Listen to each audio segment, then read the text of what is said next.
Welcome to Sun City News. I'm your host, Norma Taylor, and here are some of the stories we're starting out with for this week's show. Reporter Chris Chase checks out the Computer Club, and our news crew checked out the Hardeeville Youth Council. And later in the program, new reporter Nenny Witt explores unboxing Sun City. Sun City News starts now. This is Sun City News, with our news team bringing you stories from Sun City and the Low Country, taking the lead with entertainment news. And on deck is our sports report. Sun City News, from people you know, about people you know. This week's SCTV News starts now. The Computer Club is a very busy place for many reasons. Reporter Chris Chase talked with Sherry Conrad, the club president, to find out all the benefits of joining. We're here at my favorite club. I love the Computer Club. There's so much to do with it here, and you're going to tell us all about it, right? Yes, I am. So the Computer Club is one that provides opportunities for people who are novice users or expert users. We have, for the novice people, one of our most popular services is the walk-in help. And we provide that 5 days of the week. There is help for Windows, Apple, and Android devices, whether it be a tablet, a phone, or a laptop, for those 5 days of the week. And then on the 5th day, it's more the digital conversion, working with the DVDs and converting them and that kind of thing. So you're always busy. yes, Always busy. so there's always something going on. So those help sessions are 2 hours each time that we have them. That's wonderful. So that's a lot of hours every week that people can get help. And then if they want more advanced information, we offer classes on a variety of topics. Again, those are both Apple, Android, and they're $5 for a 2-hour class. So it's it's really it's convenient for people to sign up, and it's inexpensive. And you need volunteers too, don't you? Yes, the Computer Club would not function without volunteers. While a lot of our services are for novice individuals or intermediate, they've got skills, but they still need a little assistance. We also need people on the other end of the spectrum who are able to provide the instruction, teach those classes, and be the helpers for the people who are coming in for help 10 hours a week. And so we have an opportunity for everybody. And Sherry, you also have SIGs. What exactly are they? SIGs are special interest groups. So our SIGs in the Computer Club are Apple, Microsoft, Genealogy, and Skywatchers. And then another SIG is the Computer Club Hour. The Computer Club Hour meets twice a month, and it is open to everybody in the Computer Club, as are all the other SIGs too. Now, is this various topics that you have on Fridays? Yes, twice a month there is a speaker talking about some computer topic, and it might be more related to Apple, or it might be related to Windows. It might be multi-platform. Now, if they want to join the club, which everybody should be joining the club, how do they do that? What would be the easiest way to do it? The easiest way to join is go to our public website, suncitycc.org, and look for the membership application, fill it out. It takes just a couple of minutes. It is $10 per individual for the first member of a household and $5 for the second or third member of a household. So it's reasonable. Very inexpensive and much cheaper than having to pay for the Geek Squad to come to your house. First Friday was honored to have the Hardeeville Youth Council attend. Reporter Chris Chase spoke with these warm-hearted children about the work they are doing. We're here today with our favorite mayor, Harry Williams. Now, Harry, you brought two beautiful young ladies here. What are they here for? Well, first, let me introduce these two young ladies from our Hardeeville Youth Council. First, we have Miss Essence Jefferson, and she is the council's mayor pro tem. And we also have Joelle Osborne, both of whom are with Royal Live Oaks Academy. And what are you going to tell us? Well, we are here to help the homeless community in Hardeeville, South Carolina, and because we know that there have been harsh weather conditions. For example, the snow last week. It might have been fun for us, but not for others. Absolutely. So what exactly are you going to be doing for them? We will be having we are here to have y'all help us get clothes like coats, jackets, shoes, boots, gloves, hats, scarves, hygiene products, pocket flashlights, and umbrellas. Now, where should they take them? They should take them to Mr. Mayor House. The location is 570 Dreamscape Drive, Bluffton, South Carolina, 29909. Perfect. Now, you're being real quiet over here. Let's get over here. What are you doing? I'm here to hold the paper. Just to show support, yeah. Just want to help the homeless people, give them clothes and the hygiene products they need. The rain, the cold, it's been horrible lately, even for people in a home. So I assume it'd be very horrible for the people without one. That's true. And it's great that you're taking care of them. Good luck to you. Thank you. Who else do we have here today, Harry? We have Miss Brianna Jones, who is the police department information officer, and she created this lovely flyer that we're asking everyone in Sun City to pass around so that they know of what the students are doing. The police department has been very active with our youth council ever since its inception 10 years ago when I became mayor, when we started this whole thing, and they help the students with everything that they plan to do. And I think it's very important that the community understands that these students, every year, there's a new group that comes in, and they choose something that is near and dear to them. It's their project. They decide what to do, and they chose, out of the largeness of their heart, to deal with our homeless population.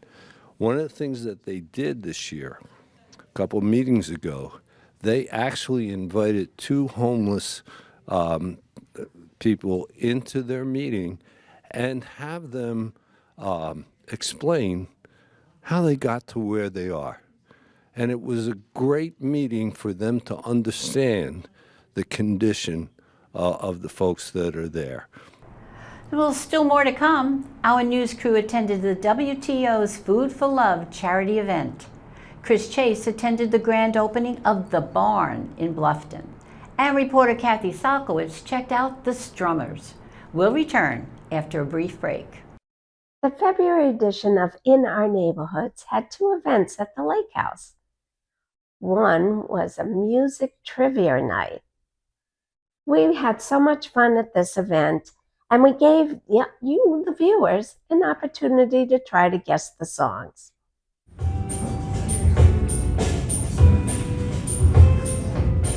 The second event that we held at the Lake House was a chili cook-off contest.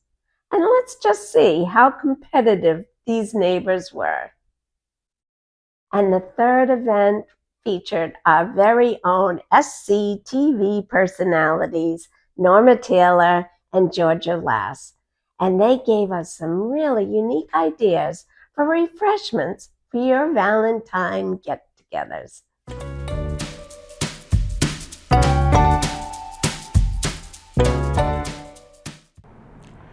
Our SCTV crew was at the end of the WTO Food for Love charity event with the loading of the food onto the Bluffton self-help van. Let's watch the video. Well, we're here at the WTO Food for Love, and this is the finale. This is the end of the event, and collecting everything here, and we're here with Angela Basu-Wolf, who's the chair of the WTO. So this is the culmination. Angela, tell us about it. Well, we have a great sunny day. Bluffton Self-Help Van is here to pick up all our good items that people have donated. We've had a great cash donation this year of $1,500. It's just wonderful how people have contributed in multiple ways. And as you can see, we have a variety of things, which is perfect for this event. Bluffton Self-Help is the cornerstone of the Low Country community, and they help people that are desperately in need. And we are just proud to honor them by donating these items. The Sun City residents have always been great at volunteering to do it and donating. This took weeks, didn't it, Angela?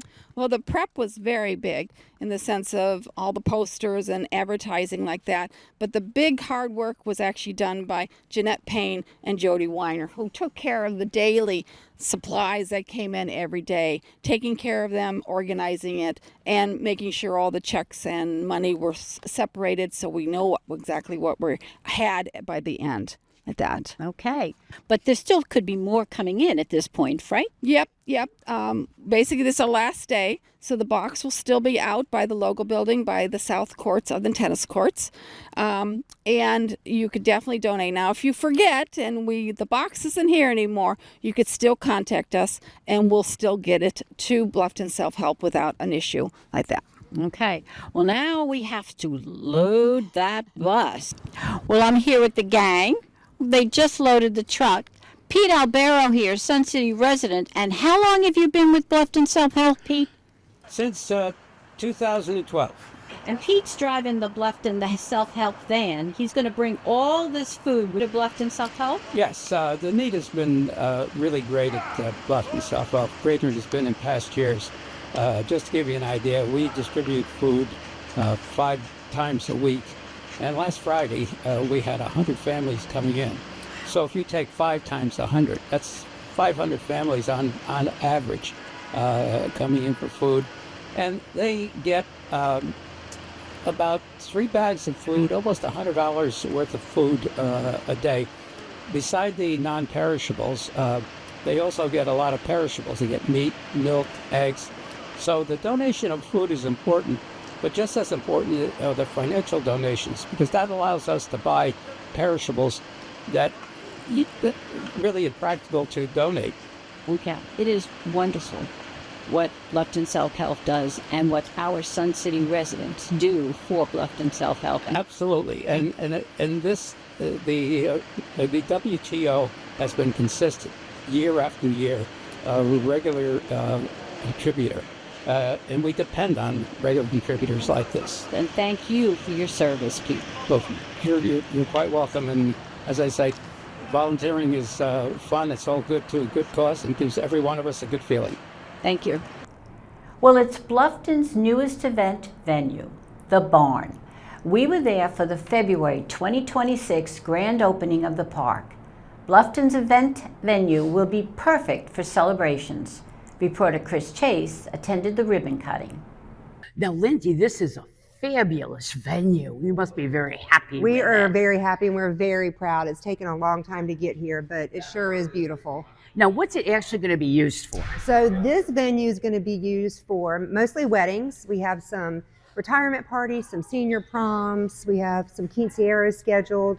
The town will be using this for our own events. We've got movie nights. We've got concerts scheduled for out here, some holiday events. We're going to probably do a Christmas market out in this area. So we've got some big things coming. That's wonderful. You'll keep us up to date on this, right? Absolutely, yes, That's yes. Now, how much are you booked already? So the reservations opened, about 4 or 5 months ago. Right now for 2026, we have over 70 reservations. Wow, that's wonderful. Yes. Well, let's go walk around and see what it looks like. Okay.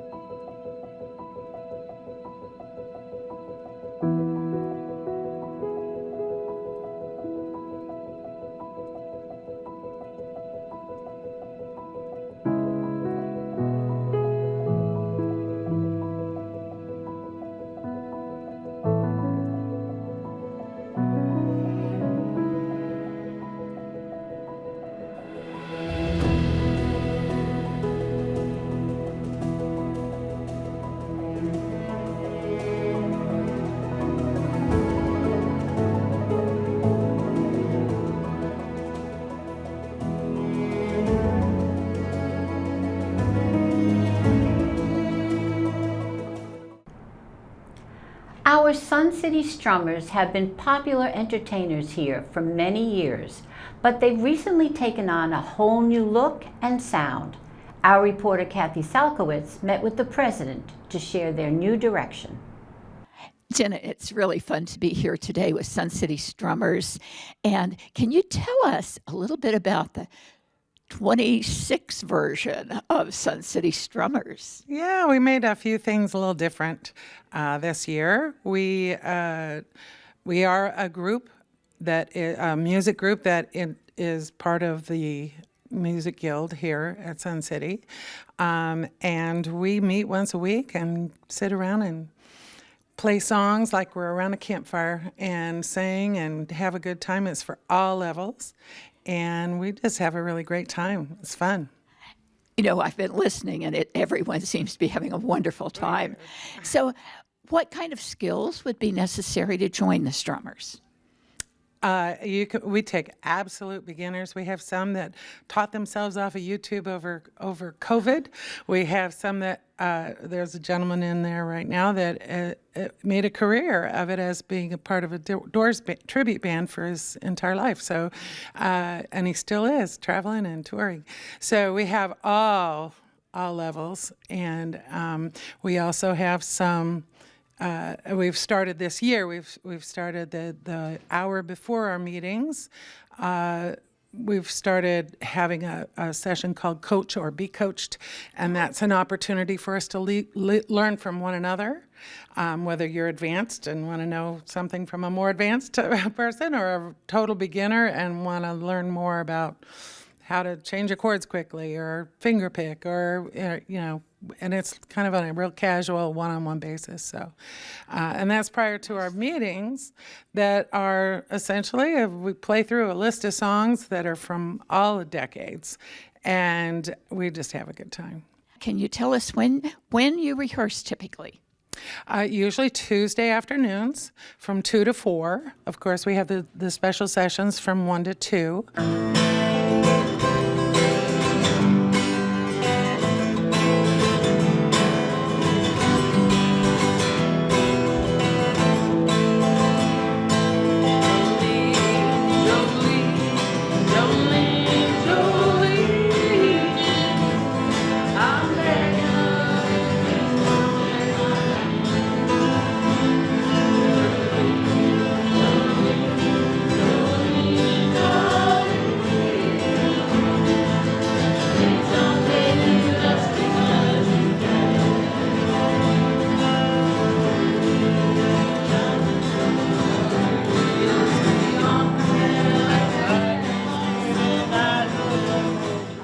Still much more ahead on Sun City News. Randy Selman has an entertainment report. Nenny Witt brings her first episode of Unboxing Sun City to SCTV. And Mike Romano's here with sports, so come on back.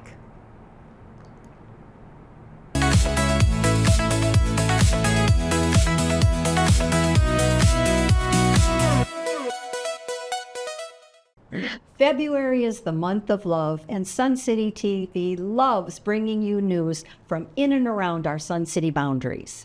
Please tune in to our February episode of Extra, where you'll love learning what's going on from the people in the know. Now you'll get some important updates from Beaufort and Jasper counties. You'll hear the straight story on some recent Sun City safety issues. And you'll learn about the new segments you'll soon see on our Sun City TV News. Thank you for watching Extra. Cable viewers, please check our program listings on the Sun City website. And most conveniently, you can always catch us on our YouTube station, where we invite you to subscribe for easy viewing.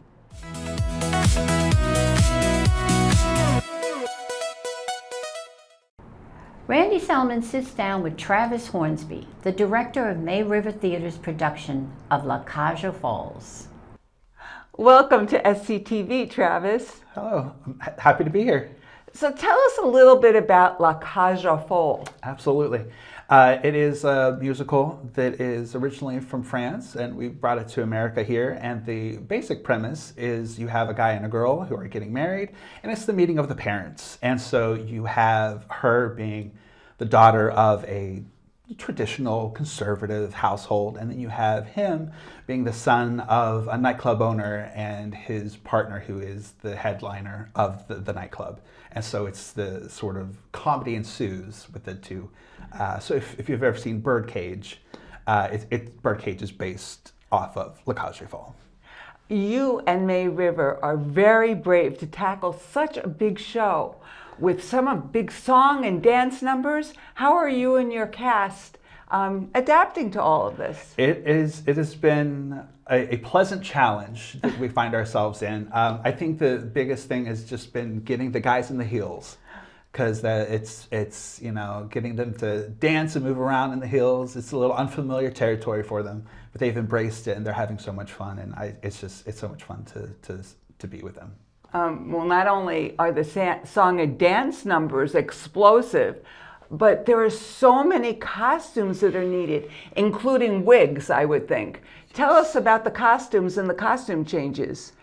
There are a lot. Because it's set in a drag club, like you have a lot of fabulous sequins and glitter and feathers, and there's a lot of costumes. I want to say, I think our count was over 100 and I was like 120 costume pieces, and then we have like 50 wigs that we have. 50 wigs. So it's big, it's fabulous. Yeah, it's a lot. It's a lot. How many men are playing women in your show beside the two leads? Oh gosh, 1, 2, 3, 4, 5. Wow. Yeah, 5. And how are they doing? They are doing well. They really are. They've embraced. We've had makeup tutorials so everyone can like really get into character. They're doing really well. They've really embraced it, and they're going for it. It's great. They're all in, yeah. I think La Cage aux Folles is the perfect show to produce at this time. It's about love, friendship, and acceptance. Mm-hmm. We all need just a little of that right now.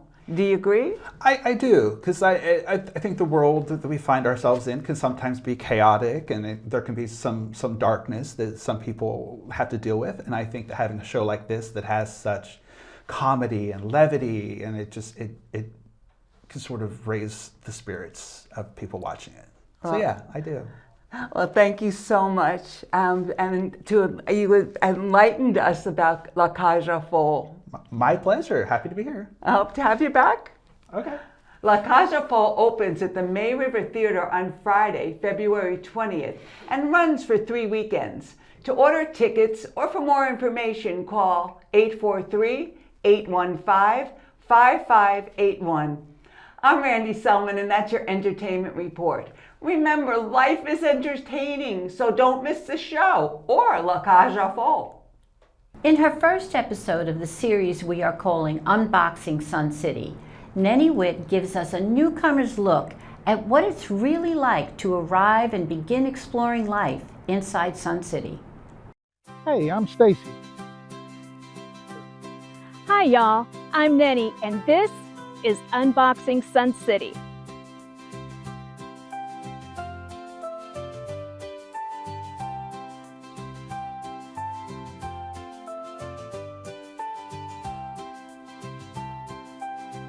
About 6 months ago, my job relocated us from Chattanooga, Tennessee to Savannah, Georgia. Which was a pretty big change for us. And then we found Sun City in Bluffton, South Carolina, and we fell in love. I mean, like fast. We watched a lot of YouTube videos about the lifestyle and the community here at Sun City. Most of the videos were from realtors, which, are helpful, but they're not real life. And plus, we weren't looking for a house. And then we stumbled across Sun City TV. Hey, Norma. And Norma and Georgia and JoJo and the rest of the Sun City TV gang, they showed us real experiences, real community, and real life here in Sun City. And that's where the idea for Unboxing Sun City came from. Us sharing with you our experiences and our life here. And we're still learning, and we're still asking questions. And we're going to be sharing it with you in a format that's good for YouTube and other social media. And hey, you guys, we're Generation X, and we consume media just a little bit different. We're both incredibly excited about this new chapter in our lives. Every day feels like an adventure as we navigate our surroundings and learn something new each and every day. And we'll unbox the clubs, the amenities, the routines, and some of the surprises. Oh, the surprises. And the lessons that we learned. Some the easy way, and some we have to learn the hard way. We're not experts. We're learning right alongside you. We hope this feels like hanging out with a couple of old friends. So come on and join us as we unbox Sun City. Let's see what's inside.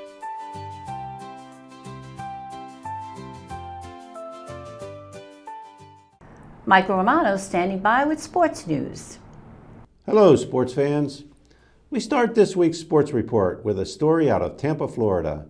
Recently, the Sun City men's 60-plus travel team played in the Tampa softball tournament, bringing home the championship trophy. This is the second year in a row that the team has won the tournament. The team is coached by Vinny Bonifusco and Walt Henniger. Congratulations to the coaches and the players on a job well done. And let's give a shout out to the team wives who provide fan support. In other softball news, the Softball Association announced that the spring season 2026 opening day ceremonies will begin on February 24th and proceed through the week as each league begins play. The Tuesday-Thursday league begins on the 24th, followed by the Wednesday-Saturday league on the 25th, and concludes on the 28th with the Women's League and the Weekend League. Each opening day will include the color guard, introduction of players, our national anthem, and the first pitch. Festivities start at 8:15 a.m. Hot dogs will be available at the Tuesday and Saturday events starting at 11 a.m. The Couples Golf League will hold their annual Ryder Cup tournament on Sunday, March 8th at the Okatee Creek Golf Course. The tournament will feature 3 distinct formats. Holes 1 through 6 will be a scramble format, followed by a better ball for holes 7 through 12, and finishing a modified alternate shot. An optional lunch is available. Sign up is through the Golf Genius. On Super Bowl Sunday, the Couples Golf League held a 2-person modified alternate shot tournament at the Hidden Cypress Golf Course. The temperatures in the low 50s and the greens wickedly fast, couples competed in this competitive tournament. Flight 1 winners were Dean Elliott and Heather Johnston. The Flight 2 winners were David and Carol Meehan. Closest to the pin winners were Roger Bonsall and Cheryl Funn. There were 5 holes in ones reported for the month of January. Congratulations to Joseph Mercier, Stephen Sundberg, Robert Durst, Kevin Tucker, and Steve Lundberg. Joseph's ace was at Argent Lakes. The other 4 were at Hidden Cypress Golf Course. Well done. The Sun City Women's Tennis Organization will hold its Wine and Cheese event on March 1st from 4 to 7 p.m. at the picnic tables near courts 1 and 2. The St. Francis University tennis team will be on hand to play some tennis exhibitions. Registration for this free event is through February 26th. Well, that's the sports report. It's now time to get outside and have some fun. For Sun City Sports, I'm Mike Romano. Well, that's our news for this week. Thank you for watching. Catch us on cable and on our YouTube station, where we invite you to click like and subscribe. Now, to see expanded coverage of some of our SCTV stories, tune into our monthly show Extra. And if you have questions and comments, email us at suncitytvhh@gmail.com. But make sure you check us out every week for what's happening in your community. For Sun City News, I'm Norma Taylor.